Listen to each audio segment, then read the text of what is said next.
Здравейте на всички, добре дошли!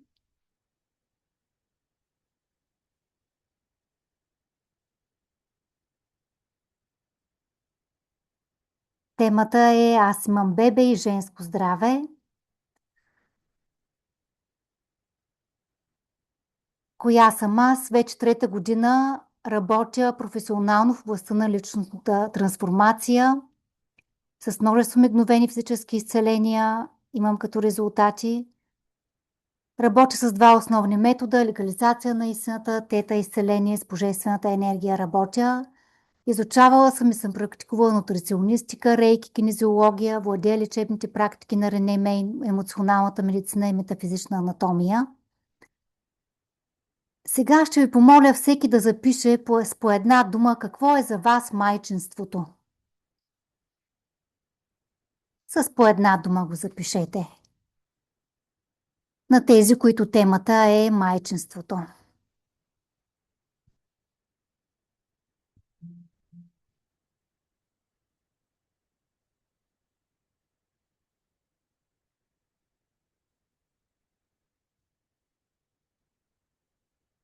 Какво е за вас радост, отговорност, тежест? Какво е за вас майчинството?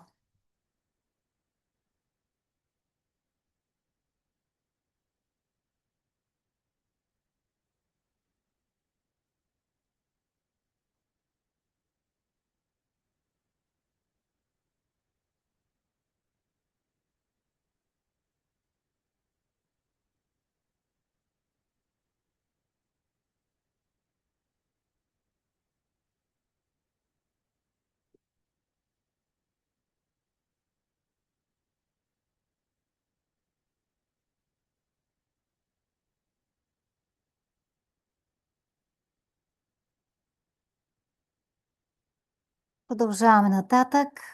За тези, на които пак е темата майчинството, в къщи си напишете 70 отговора на въпроса защо искаш бебе? Защо искам бебе? Защото над 40-50-тият отговор започва да излизат подсъзнателните вашите вярвания, ограничения и наистина вашата истина. Какво е болестта? Платон е казал, за всяка болест е покана за промяна. Доктор Масаро Емото установява, че молекулите на водата се влияят от човешките мисли, думи и чувства. Човешкото тяло е 70-75% вода, мозъкът ни е 96% вода. Ваяна Стайбъл, основателката на Тета Healing метода, казва, че определени вярвания, програми предизвикват и поддържат определени болести. Рене Мей, основателят на новата емоционална медицина, казва, че 96% се дължат на задържани емоции. 1% са генетично предавани, 3% са от токсини и замърсявания. Доктор Брус Липтън през 2000 година, писател на книгата Биология на убежденията, която ви я препоръчвам, доказва, че нашите клетки са препрограмируеми. Епигенетиката казва, че ние не сме жертви на нашите гени. И в зависимост от нашите мисли, от околната среда, от сигналите, които получават клетките ни, могат да се препрограмират, да се включват определени гени. Например, осиновени деца не наследяват болестите на биологичните си родители, а на осиновителите си. За което всъщност се доказва, че средата играе огромно значение в нашия живот.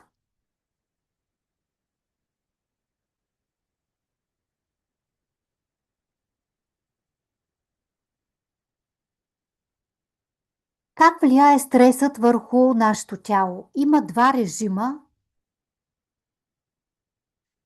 режима. Съвременната наука вече доказва, че хроничният стрес, потиснатите емоции, травмите влияят директно върху нашата нервна система, хормоналния баланс, имунитета, възпаленията, репродуктивната функция. Когато тялото ни е в страх, в стрес, тялото е в режим на защита. Имунната система не работи. Само когато сме в безопасност, Тялото е в растеж, в развитие, в самоизцеление, в сътворение. Характерното тук е, че в двата режима едновременно не могат да работят. А всъщност майчинството, забременяването, това е сътворение.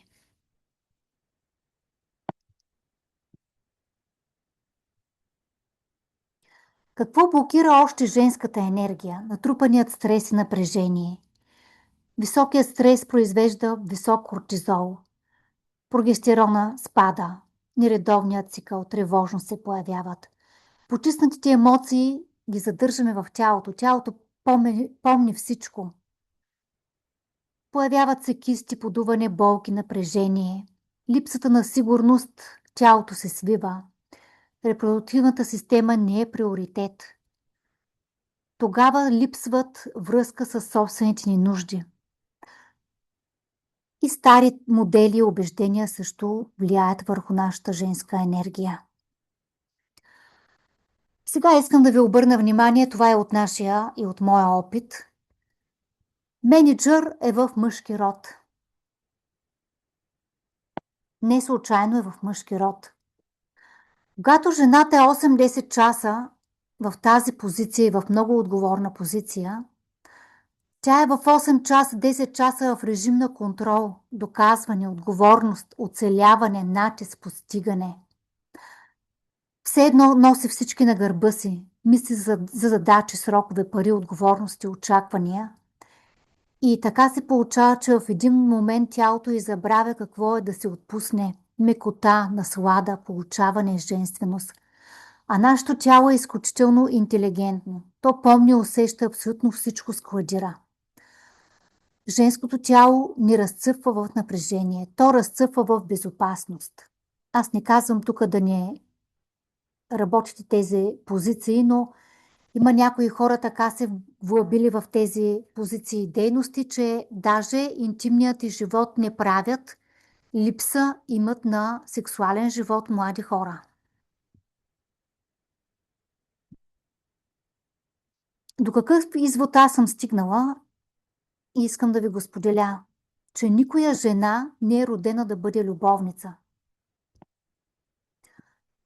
Защо? Защото когато жената е с партньора,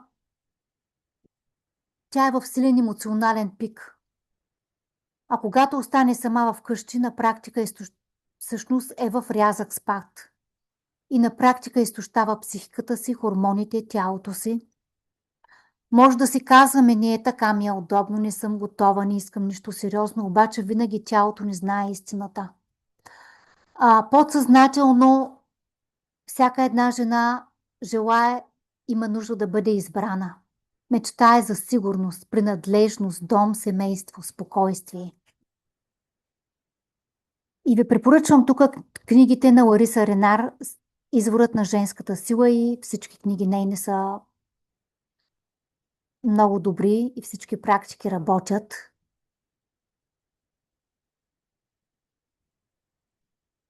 Защо още не е добре, особено да сте в такива любовни отношения? Защото то е добре само тогава, когато всъщност съпругата знае.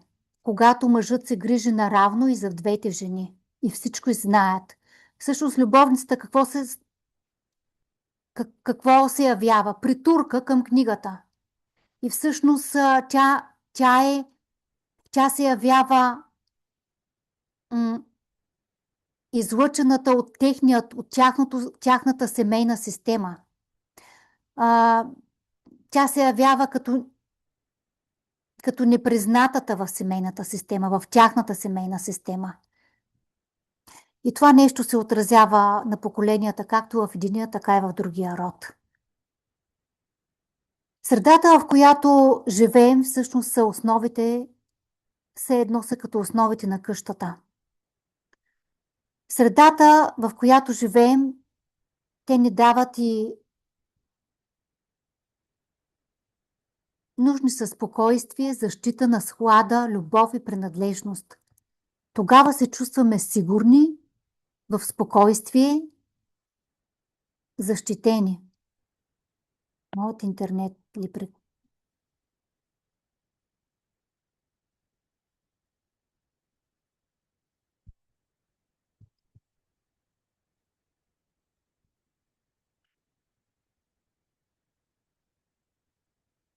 Лекарите често изписват синтетични хормони, но какво се получава на практика?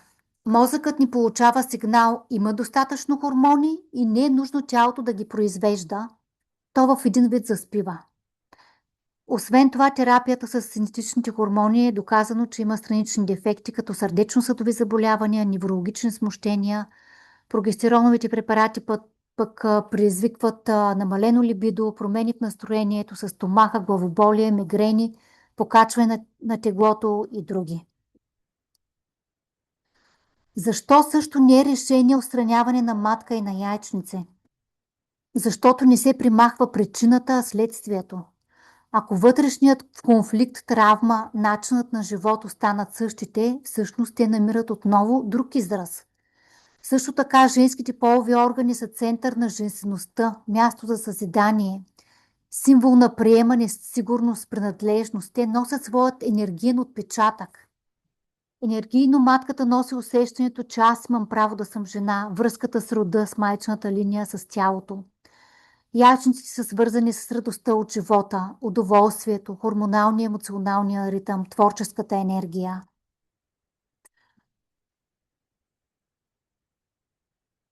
За сега официалната наука не включва в уравнението нито нашата душа, нито съзнанието.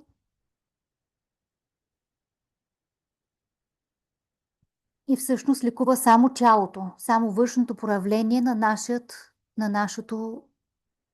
нашето голямо проявление. Както знаете, ние сме дух, душа, тяло.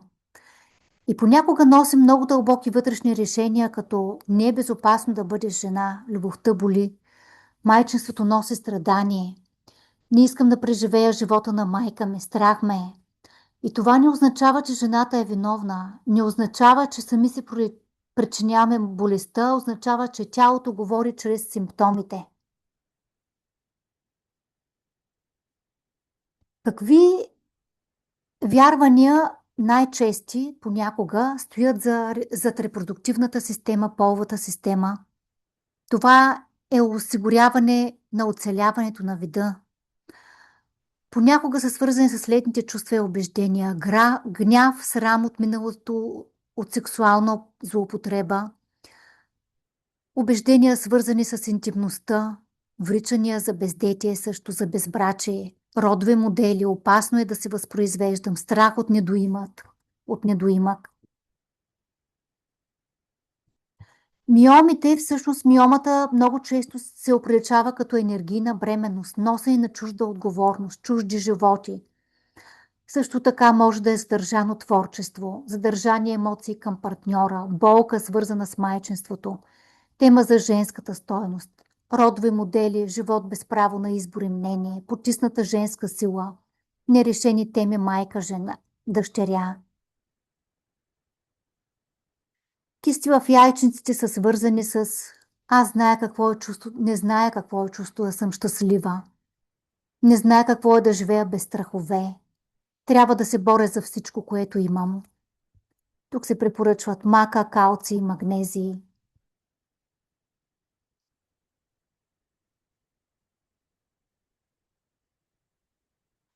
За ендометриозата най-чести чувства и убеждения са аз се чувствам използвана, аз не съм достатъчно добра. Аз трябва да се боря за всичко, което имам. Препоръчва се витамин С, алфа-липова киселина, калци и магнезии. За ракът на гърдата много често са свързани взаимоотношенията с близките, с чувства и убеждения, обиди, гняв, съжаление, омраза, чувства на отмъщение, безпомощност, неразрешени страхове в ролята на жертва, когато жената живее. Препоръчва се кардинална промяна в начина и на живот, смяна на работа, местожителство, връзки в начин на хранене. Кое още нарушава хормоните, което изобщо не е безобидно? Пластмасовите бутилки и опаковки, козметика, ароматизирани свещи, ароматизатори в колата у дома, консервирани опаковани храни, които съдържат огромно количество сол, тъй като солта е консерватор, както знаете. Соковете съдържат индустриална фруктоза. Даже и храни пакетирани, които са солени, съдържат също така индустриална фруктоза, защото те са създадени не за да ни нахранят, а за да ни държат гладни. Кои билки, полезни билки са полезни? Турта е за кисти, миоми, полипи, безплодие, коренна мака или перуанския дженшен за увеличаване на либидото, червената гителина при болезнен цикъл, при поддържане баланса на репродуктивните органи, при менопауза, див ям при болезнен и нередовен цикъл, ашваганда при поликистозни яйчници, усилва и либидото, при стрес, подкрепя нервната система. Но проблемът не е само в хормоните, а в цялата вътрешна система, в която живее жената. Страховете, напрежението, родовите модели, отношенията, потиснати емоции.